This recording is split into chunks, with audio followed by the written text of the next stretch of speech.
Bismillahirrahmanirrahim. Assalamualaikum warahmatullahi wabarakatuh. Perkenalkan, nama saya Rianti, dosen program studi akuntansi Universitas Muhammadiyah Palopo. Bidang ilmu saya yaitu akuntansi dengan spesialisasi dalam bidang akuntansi keuangan.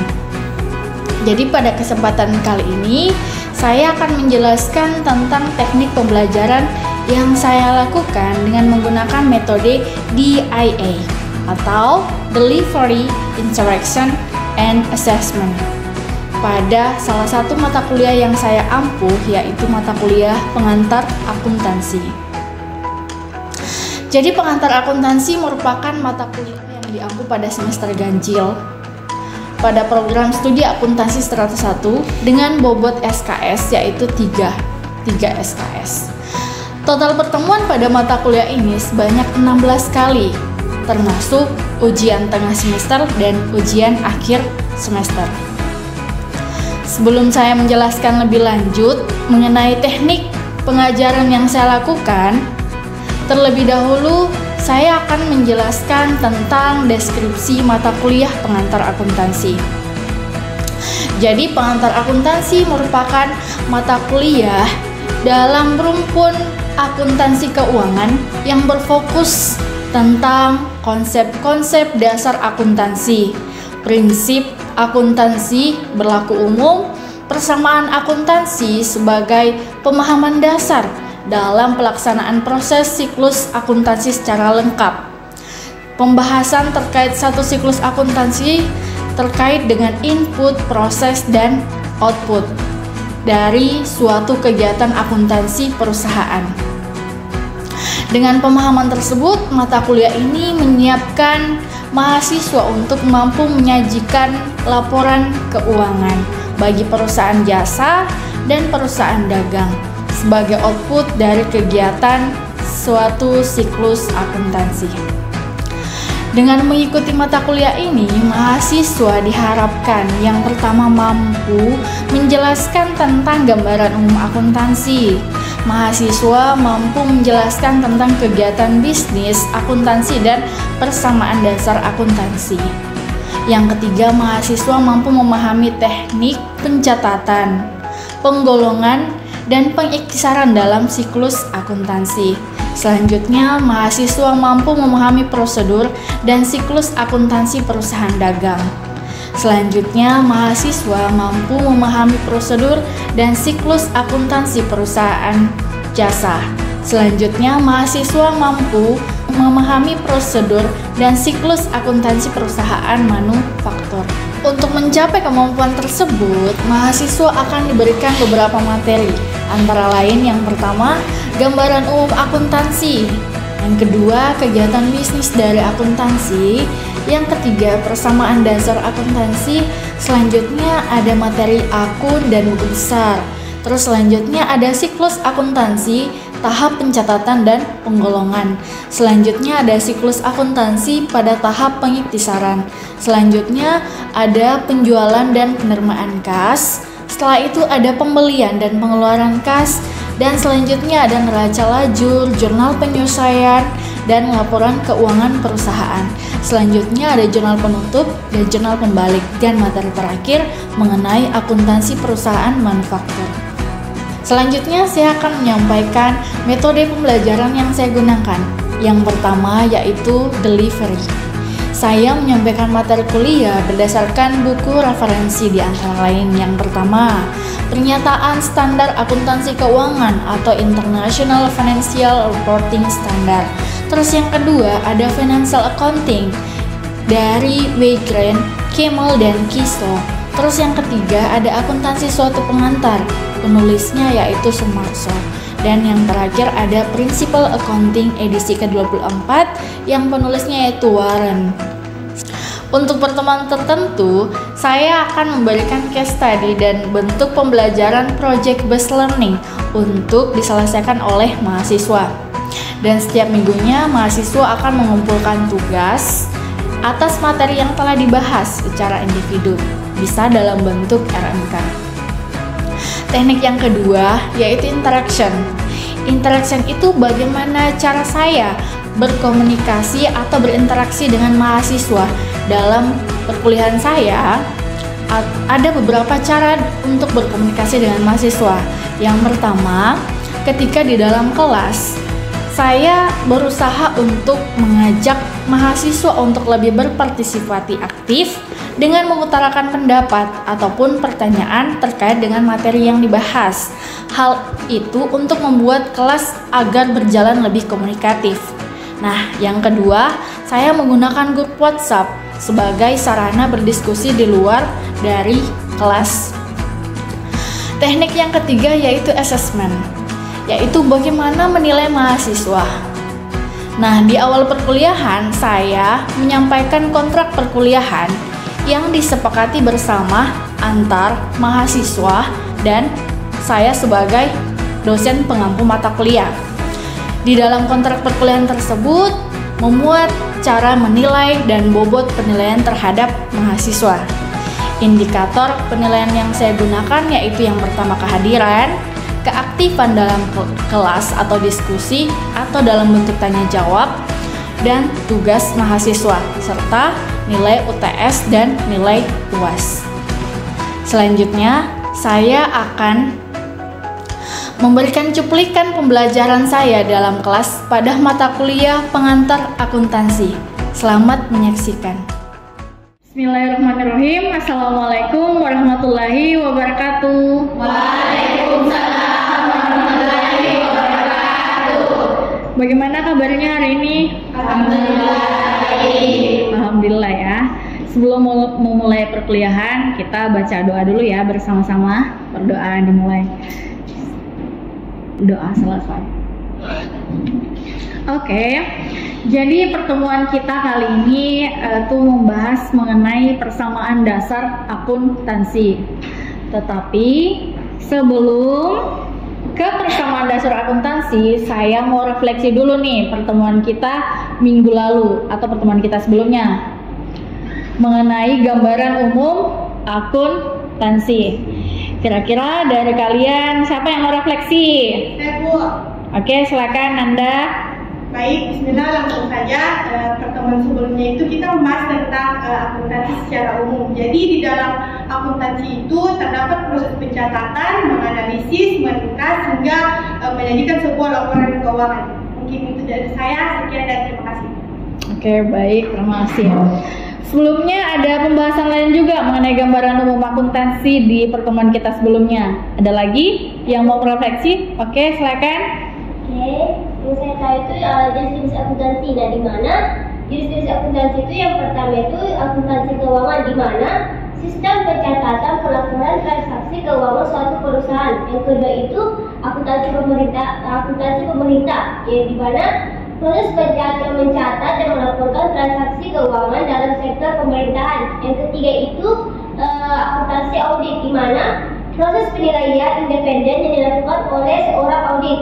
Yang keempat itu akuntansi perpajakan, di mana akuntansi ini yang diterapkan dengan tujuan untuk mengetahui sasaran pajaknya.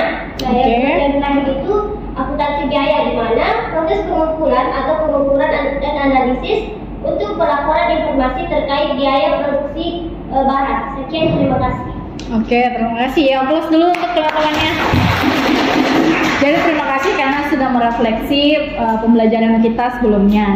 Selanjutnya kita masuk ke persamaan dasar akuntansi. Tapi sebelumnya saya akan menjelaskan dulu nih sebenarnya CPMK dari pertemuan kita hari ini tuh apa ya. Jadi CPMK-nya yaitu mahasiswa mampu menjelaskan tentang persamaan dasar akuntansi, sedangkan sub CPMK-nya mampu menerapkan proses persamaan dasar akuntansi. Jadi nanti saya jelaskan langsung ada praktisnya ya, langsung ke prakteknya. Kita ke pengertian dulu nih mengenai konsep dasar akuntansi. Jadi persamaan dasar akuntansi adalah keseimbangan antara sisi kiri, di mana sisi kiri itu adalah aktiva, dan di sisi kanan, di mana sisi kanan adalah pasiva. Perubahan yang timbul akibat adanya transaksi keuangan, di mana keseimbangan akan dipertimbangkan. Jadi konsep dasar akuntansi sendiri didefinisikan sebagai rumus atau konsep yang berlaku secara general untuk mendapatkan kesatuan analisis. Jadi kesatuan analisis maksudnya untuk mengetahui apa saja bentuk perubahan dari suatu transaksi. Nah, sekarang fungsi persamaan dasar akuntansi apa sih? Jadi fungsi persamaan dasar akuntansi itu untuk mengetahui perubahan kekayaan dari suatu perusahaan yang tentu saja ditimbulkan dari suatu transaksi ekonomi sebuah perusahaan. Oke, selanjutnya ada bentuk persamaan dasar akuntansi. Di sini dijelaskan ada 3 bentuk. Yang pertama, harta sama dengan modal. Harta ini adalah aktiva, sementara modal adalah pasiva. Ingat tadi penjelasannya ya. Di sisi kiri adalah aktiva, sedangkan di sisi kanan namanya pasiva. Begitupun dengan bentuk yang kedua, yaitu harta sama dengan utang plus modal. Jadi bisa disimpulkan bahwa utang plus modal adalah bagian dari pasiva. Sementara bentuk ketiga ada harta sama dengan utang plus modal ditambah pendapatan dikurang dengan beban. Nah, saya mau tanyakan nih ke kalian, untuk bentuk yang ketiga, kira-kira alasan logisnya kenapa sih pendapatan ditambah sementara beban dikurang? Ada yang bisa jawab? Oke, Aisyah silahkan. Jadi manusia itu harta menambah akan mengurangi beban, sedangkan beban akan mengurangi modal. Oke, jadi menurut Aisyah, kalau misalnya pendapatan ada, itu akan menambah harta dan akan menambah pula modal. Terus sementara kalau beban itu mengeluarkan, jadi otomatis modalnya pasti akan berkurang. Oke, saya jelaskan dulu ya, bentuknya dalam sebuah tabel. Kita tadi ingat pertama, aktiva harus sama dengan pasiva. Oke. Terus untuk aktiva tadi sama dengan aset. Sementara pasiva silakan lihat bentuknya ada modal plus utang. Sementara kalau terjadi transaksi pendapatan itu untuk akan menambah modal. Terus ketika terjadi transaksi beban akan mengurangi modal. Oke, terima kasih. Ini bentuknya ya. Tolong diingat baik-baik bentuk persamaan dasar akuntansi dalam bentuk tabel. Nah, selanjutnya ada unsur-unsur persamaan dasar akuntansi. Yang paling familiar adalah kata-kata aset atau aktiva. Ini masih ada yang bisa refleksi. Pertemuan sebelumnya itu saya sudah singgung. Kira-kira akun untuk kategori aset atau aktiva itu apa saja? Siapa yang masih ingat? Oke, Alda silahkan. Baik, bismillah, langsung saja. Yang pertama itu kas, yang kedua itu persediaan, yang ketiga itu hutang, yang keempat itu peralatan, dan yang kelima itu biaya atau beban dibayar di muka. Baik, mungkin itu saja dari saya. Terima kasih Alda, tadi sudah disebutkan yang paling liquid adalah kas. Terus ada piutang, ada peralatan, ada perlengkapan, dan semua yang dibayar di muka. Oke, selanjutnya yang kedua ada liabilitas atau kewajiban atau hutang. Ini sudah jelas ya yang mana akunnya. Terus yang ketiga ada ekuitas atau modal. Ini juga sudah jelas akunnya seperti apa. Nah, pendapatan, beban, dan priva. Kalau priva itu adalah pengambilan pribadi. Jadi priva itu adalah akun di mana pemilik perusahaan mengambil uang dari perusahaan hanya untuk keperluan pribadi, bukan untuk operasional perusahaan. Selanjutnya, ini ada 4 unsur pengaruh transaksi persamaan dasar akuntansi. Jadi ada beberapa transaksi yang bisa berpengaruh kepada persamaan dasar akuntansi. Nah, transaksi yang pertama, setiap transaksi dapat mempengaruhi harta dan utang dalam jumlah yang sama. Transaksi dapat mempengaruhi harta dan utang. Harta ada di sebelah mana? Iya, di sebelah kiri. Sementara hutang ada di sebelah mana? Jadi ingat bisa mempengaruhi dengan jumlah yang sama. Nanti saya siapkan tabelnya untuk kita langsung kerja kasusnya ya. Kalian sudah ada gambaran kan? Yang mana nih? Yang mana akun harta, terus yang mana akun hutang. Terus dalam keadaan apa mereka akan berubah secara bersamaan. Sudah ada gambaran transaksinya? Ya, nanti kita langsung ke kasusnya ya. Terus yang kedua, setiap transaksi dapat mempengaruhi harta dengan perubahan hutang dan modal dalam jumlah yang sama. Jadi yang tadi pertama hanya perubahan untuk harta atau aset dengan hutang. Sekarang yang kedua bisa mempengaruhi perubahan aset, modal, dan hutang. Setiap transaksi dapat mempengaruhi harta yang terjadi akibat perubahan harta yang lain yang diikuti dengan perubahan harta dalam jumlah yang sama. Jadi ada juga transaksi yang mempengaruhi dua jenis harta atau dua jenis akun yang ada dalam kelompok harta atau aset atau aktiva. Nah, daripada masih terbayang-bayang, kita langsung ya. Contoh transaksi yang sering terjadi kepada perusahaan. Yang pertama, penerimaan pengeluaran atau pengeluaran kas perusahaan. Dari kata-kata penerimaan itu otomatis akan menambah aset. Terus dari kata-kata pengeluaran itu berarti akan mengurangi aset dan modal. Jadi kalian sudah ada dapat gambaran ya.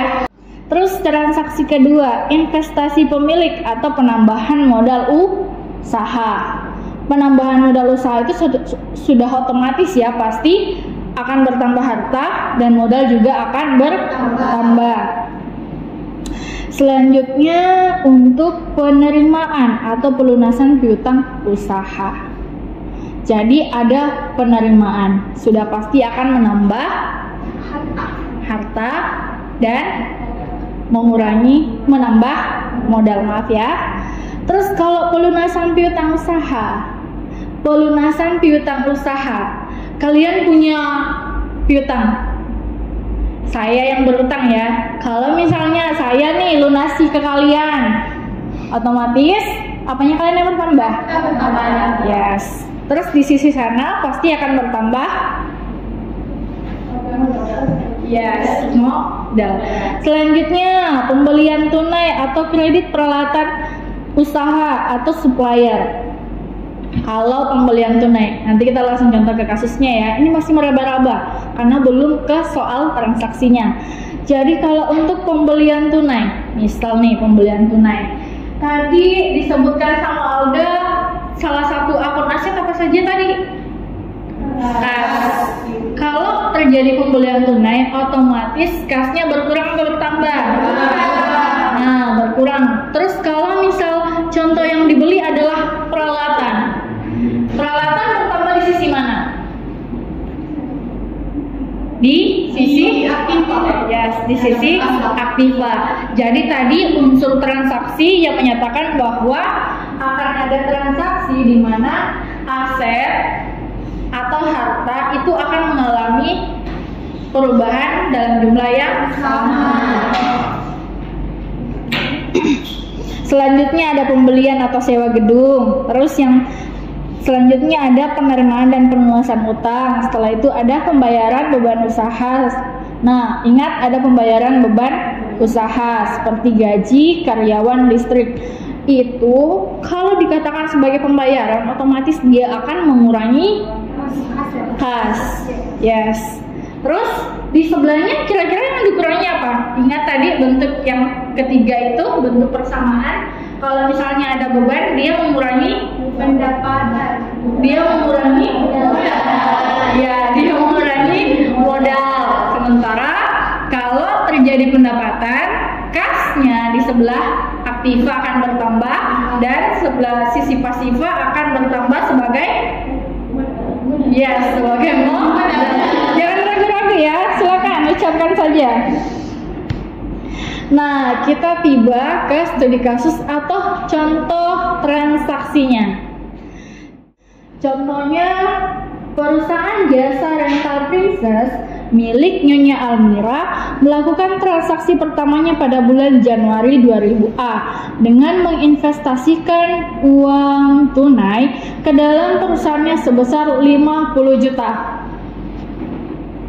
Jadi ada sebuah perusahaan namanya Princess, Rental Princess. Terus dimasukkanlah modal senilai 50 juta. Berdasarkan penjelasan yang tadi, kira-kira yang mana semua ya?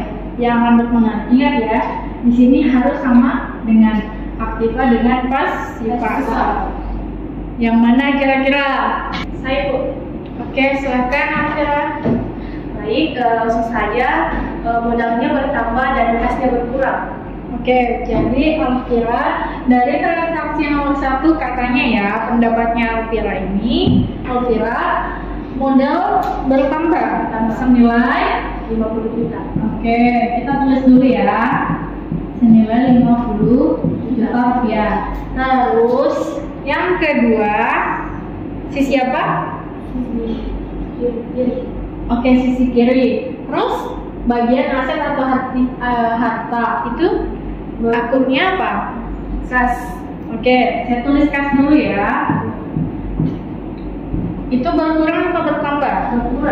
Berkurang senilai 50 juta. sama ya, 50 juta rupiah. Nah, sekarang kita kembali ke bentuk persamaan yang tadi, di mana sisi aktiva harus sama dengan sisi pasiva. Kalau nilai seperti ini sama atau tidak? Yang satunya minus, yang satunya plus. Sama atau tidak? Tidak ya? Oke. Jadi kita cermati dulu soalnya. Perusahaan jasa rental Princess melakukan transaksi pertamanya pada bulan Januari dengan investasikan uang tunai.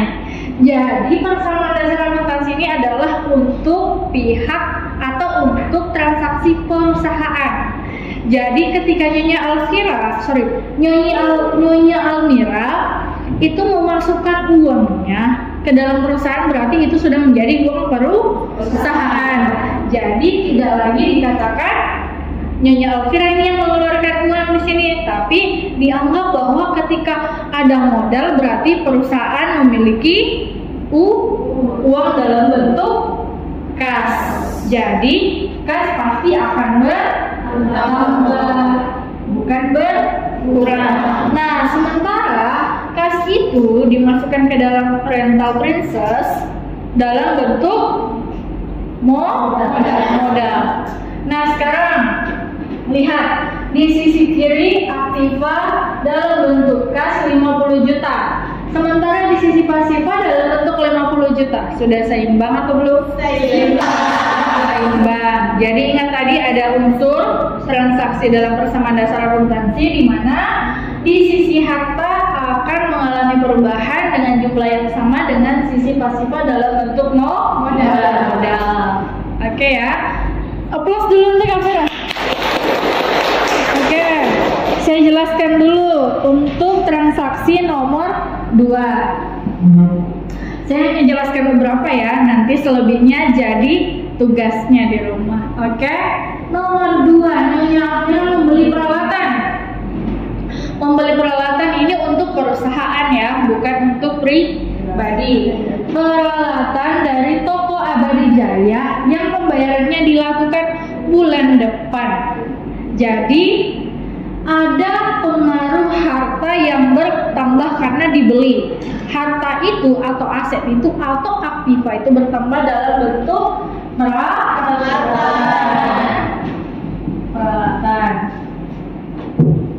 senilai 15 juta rupiah. 15 juta rupiah. Terus pernyataan transaksinya pembayarannya dilakukan bulan depan. Otomatis sama sekali tidak ada uang keluar pada saat pembelian tersebut karena nanti dibayarnya bulan depan. Kalau seperti itu yang muncul namanya Oke, good job. Jadi utang. Di sisi pasifa ada namanya utang. Kita tambahkan saja senilai 15 juta rupiah. Oke ya. Jadi sama lagi Kak, bentuknya aktiva bertambah dalam bentuk peralatan 15 juta, sementara di sisi pasifa juga bertambah dalam bentuk utang senilai yang sama. Jadi unsur yang tadi di mana ada aktiva yang mempengaruhi aktiva dan pasifa dalam bentuk utang dalam jumlah yang sama. Oke, sudah terpenuhi. Oke, baiklah. Jadi untuk sisanya masih ada 4 nomor, itu menjadi tugasnya kalian. Iya, Bu. Oke, selanjutnya kita ada yang mau kasih kesimpulan untuk pertemuan kita hari ini? Saya, Bu. Silakan Anita. Oke, baik, bismillahirrahmanirrahim. Langsung saja, kesimpulannya itu di mana persamaan dasar akuntansi merupakan keseimbangan antara sisi kiri dengan sisi kanan. Perubahan yang timbul akibat adanya transaksi keuangan. Selanjutnya itu ada konsep dasar akuntansi itu sendiri didefinisikan sebagai rumus atau konsep yang berlaku secara general untuk mendapatkan kesatuan analisis, pandangan serta pendapat dari pihak pemberi informasi keuangan hingga pihak-pihak lainnya. Adapun fungsi persamaan dasar akuntansi itu sendiri untuk mengetahui perubahan kekayaan dalam perubahan sikap yang terjadi dan transaksi, serta mengetahui berapa yang telah digunakan dan dibelanjakan dalam satu periode akuntansi. Selanjutnya itu ada bentuk-bentuk persamaan dasar akuntansi. Ada 3. Yang pertama itu adalah harta sama dengan modal, yang kedua harta sama dengan utang ditambah modal, dan yang ketiga itu ada harta sama dengan utang ditambah modal ditambah pendapatan dikurang beban. Adapun unsur-unsur persamaan dasar akuntansi, yang pertama itu ada aset, di mana akunnya sendiri itu ada kas atau piutang, yang kedua ada liabilitas atau kewajiban atau utang, dan yang ketiga modal, keempat pendapatan, kelima beban, dan yang terakhir ada prive atau pengambilan pribadi. Mungkin itu saja Bu, sekian dan terima kasih. Oke, baik, terima kasih Anita ya untuk kesimpulannya atas pembelajaran kita hari ini. Kita kasih aplaus dulu untuk Anita. Sama untuk kalian juga, ayo aplaus untuk kalian. Oke, baik, itulah tadi kesimpulan yang diberikan oleh Anita. Dengan itu berakhir pula perkuliahan kita hari ini. Saya ucapkan banyak terima kasih untuk atensinya untuk adik-adik. Saya mohon maaf sekali kalau ada salah kata. Akhir kata, billahi fi sabil haq fastabihul khairat. Assalamualaikum warahmatullahi wabarakatuh. Waalaikumsalam warahmatullahi wabarakatuh. Itulah tadi cuplikan cara mengajar saya pada mata kuliah pengantar akuntansi di dalam kelas. Semoga bermanfaat. Terima kasih. Wassalamualaikum warahmatullahi wabarakatuh.